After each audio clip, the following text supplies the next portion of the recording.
Good morning, কেমন আছো সবাই? আশা করি সবাই ভালো আছো। আর আমার শরীরটা না একদম ভালো যাচ্ছে না, জানো তো কেন বললো তো? কদিন ধরে ভিডিও দিতে পারছি না তোমাদের মাঝে। অনেকেই ভাবছো হয়তো দিদি কেন ভিডিও দিচ্ছে না।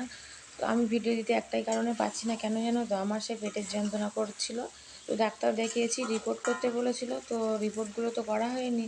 সেই যন্ত্রণা তো, পেটের যন্ত্রণা কমছে না। আমার পিরিয়ডের সময় প্রচুর যন্ত্রণা করে, জানো তো কী হয়েছে জানি না।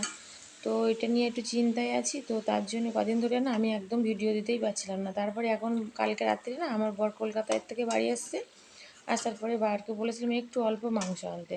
তারপরে দেখো আমি একটু মানে কি বলো তো, লেগ পিসের যে ঠ্যাংগুলো হয় না মুরগির, আমার বাবা আর আমি কিন্তু এইগুলোই প্রচুর ভালোবাসি। আমার কিন্তু সলিড মাংস টাংস একদম ভালো লাগে না, আর বাবাই তো একদমই ভালো লাগে না। তো কটা ঠ্যাং এনেছিল পোলট্রির, তো সেইগুলো একটু কষাই করছি, আর যেগুলো মাংস এনেছিল অবশিষ্ট সেইগুলো রান্না করছি। আর এদিকে হচ্ছে দেখো তরকারিটা কষিয়ে জল দিয়ে দিয়েছি।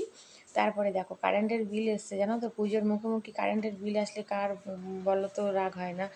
অনেকটা টাকা কারেন্টের বিল এসছে। আমার বাবাই দেখো দেখে কেমন করছে, দেখো ছোট মানুষ তো দেখে অনেকটা বিল এসছে। তারপরে কিছু কেনাকাটা হয়নি, এবার না কোনো কিছুই কেনাকাটা হবে না। সত্যি কথা বলতে কি জানো তো, গরিব গুঁড়ো মানুষদের জানো তো পুজো কখন আসে কখন যায় কেউ বলতে পারে না। আর আমরা তো এখনো পর্যন্ত কেনাকাটা করিনি, পুজো এবারে কোনো রকমই কেনাকাটা করতে পারবো না, সত্যি বলছি।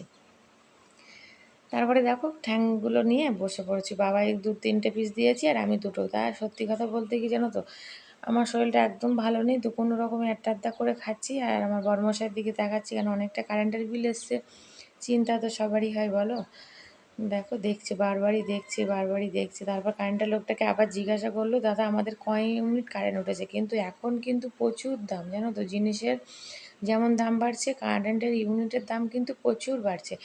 এত কারেন্টের বিল আসবে ভাবতেই পারিনি সত্যি।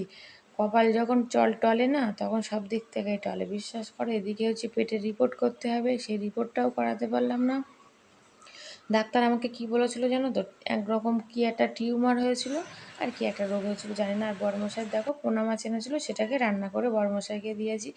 তারপরে আমি স্নান ফ্যান করে চলে এসেছি। বাবাই তো এখনও স্নান করে আসেনি, বড়মশাইয়ের শরীরটা ঠিক ছিল না বলে, উনি তো চিকেন খাবে না বলে, তো ওনার জন্যই মোনা মাছ দিয়ে আলু কলা দিয়ে তরকারি করে দিয়েছিলাম। তারপর চ্যান করে উঠে বড্ড খেতে পাচ্ছিলো, তো গজা ছিল, গজাটা খেয়ে নিচ্ছি এখন।